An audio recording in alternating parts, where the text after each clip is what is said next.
कैसे हैं आप लोग।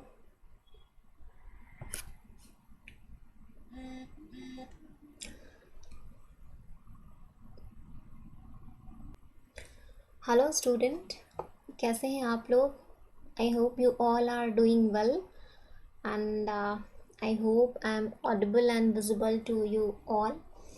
सो आवर टुडेज टॉपिक इज़, जैसा कि आप लोग देख पा रहे हैं, आप लोग के स्क्रीन पे है, that is the photosynthesis. So today we are going to learn about photosynthesis.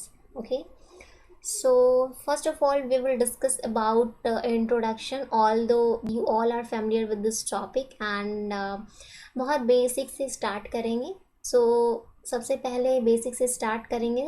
As a introduction सबसे पहले देखते हैं, क्योंकि इसमें बहुत बेसिक से स्टार्ट करने वाले हैं. So let's start with photosynthesis. So photo का मतलब क्या होता है? लाइट. एंड सिंथेसिस का मतलब होता है कुछ बनना. तो लाइट के प्रेजेंस में प्लांट क्या प्रोड्यूस करेगा?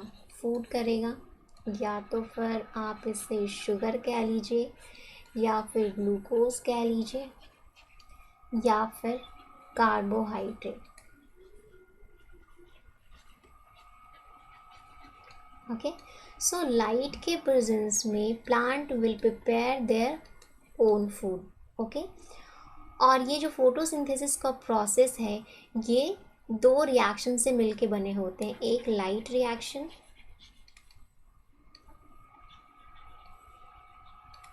और दूसरा डार्क रिएक्शन. अब जो लाइट के प्रेजेंस में रिएक्शन हुआ और उससे जो रॉ मटेरियल बना,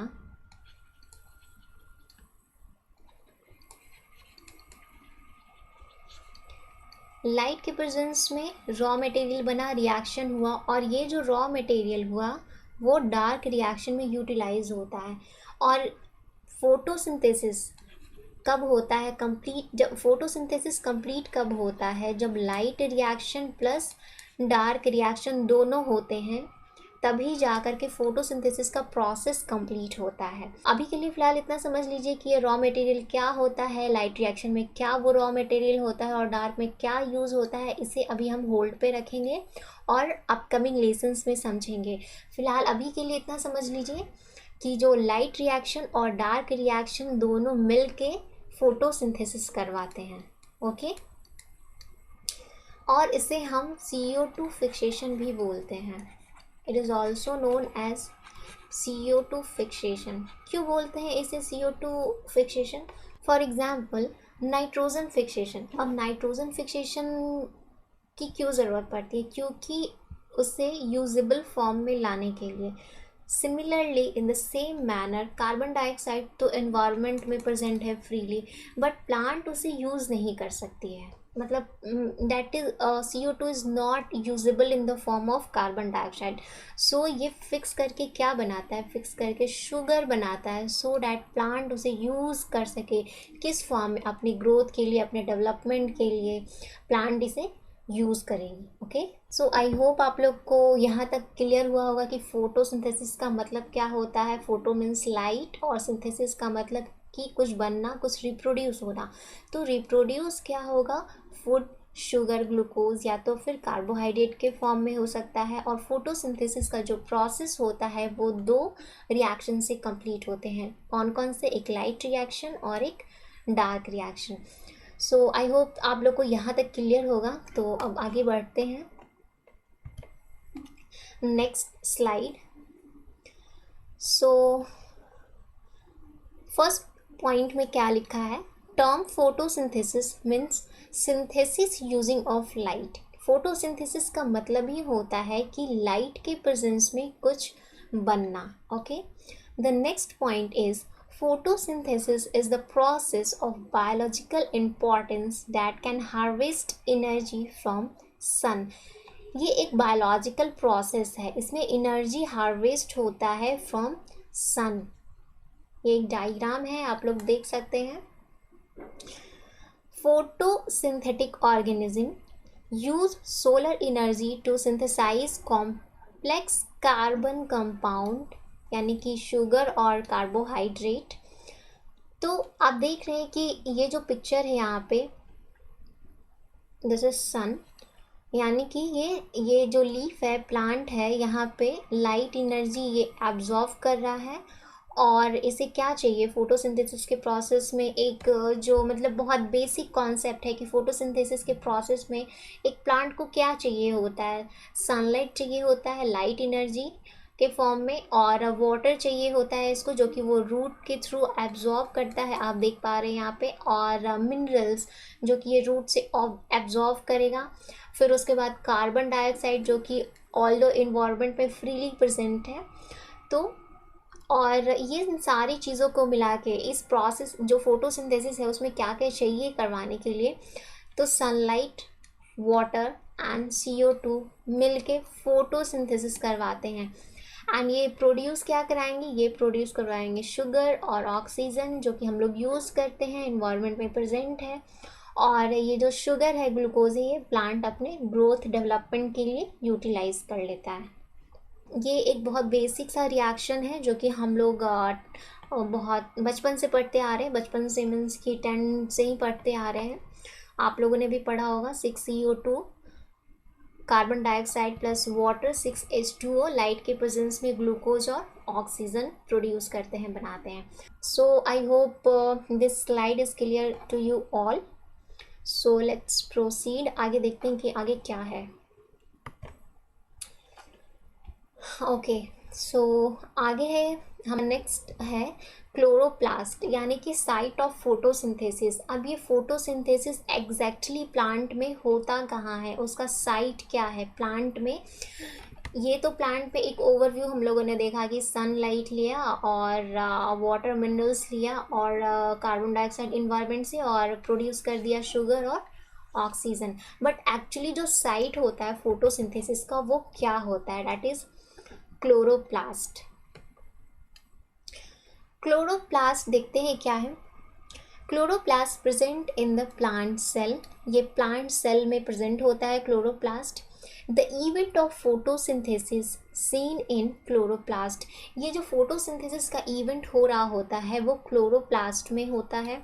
protein which help in photosynthesis present in chloroplast known as thylakoid, मतलब कि जो प्रोटीन फोटोसिंथेसिस करवा रहा होता है क्लोरोप्लास्ट के अंदर, उससे हम थैलाक्वाइड्स बोलते हैं। नेक्स्ट है mesophyll cells. Mesophyll cells are present in a leave and they have plastids, यानी कि जो थैलाक्वाइड होता है वो मेसोफिल सेल्स में होते हैं। क्लोरोफिल यानी कि जो कि प्लांट पिगमेंट है containing plastids are called chloroplast. Next है eukaryotic photosynthesis take place in chloroplast, जितने भी यूकैरियोटिक फोटोसिंथेसिस होते हैं वो क्लोरोप्लास्ट में हो रहे होते हैं। All the chlorophyll is contained with this membrane system which is the site of light reaction of photosynthesis.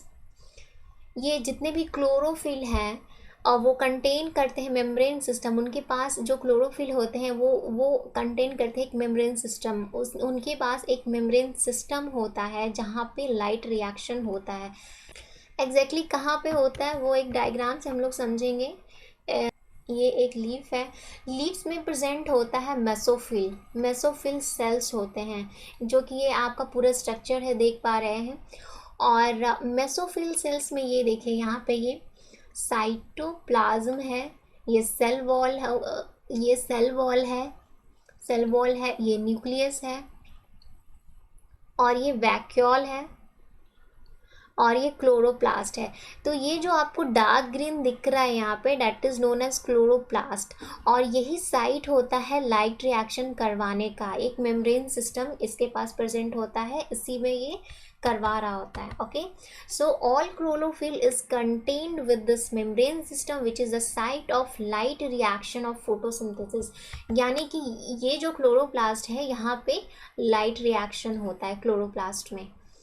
Okay, I hope you all are getting me. So ये क्लोरोप्लास्ट का एक डायग्राम है, इसे पहले हम लोग गो थ्रू कर लेते हैं। This is the outer envelope and उसके बाद है ये फिर इंटर मेम्ब्रेन स्पेस, देन उसके बाद stroma lamellae site of PS1, site of PS1 and PS2। इसे हम आने वाले लेसन्स में, आने वाले क्लास में इसे डिस्कस करेंगे। फ़िलहाल इसे होल्ड पे रखिए।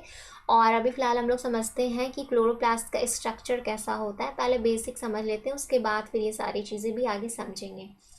सो ये स्ट्रोमा लैमली हो गया, जो कि साइट होता है PS1 का, यहाँ पे आप देख पा रहे हैं। And thylakoid, this is the thylakoid. ये क्वाइन जैसा जो स्ट्रक्चर देख पा रहे हैं आप, ये हो गया थैलाक्वाइड, इसको बोलते हैं थैलाक्वाइड।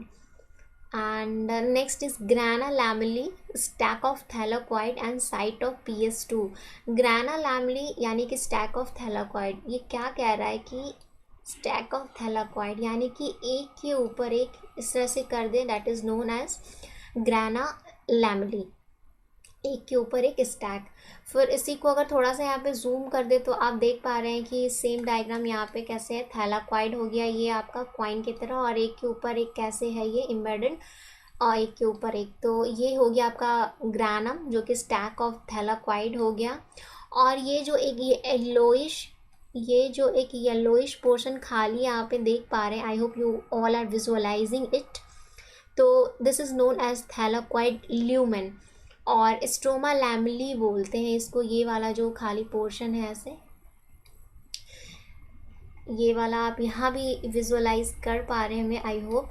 ये क्या है कि ये जो एक ग्रानम है, जो कि स्टैक ऑफ थैलाक्वाइड है, ये एक इतना स्टैक ऑफ थैलाक्वाइड हो गया, ये इतना, जिसे कि हम लोग ग्रानम बोल रहे हैं, यानी कि स्टैक ऑफ थैलाक्वाइड। एक ग्रानम को दूसरे ग्रानम से अटैच किए हुए जोड़ रहा है, that is known as stroma lamellae.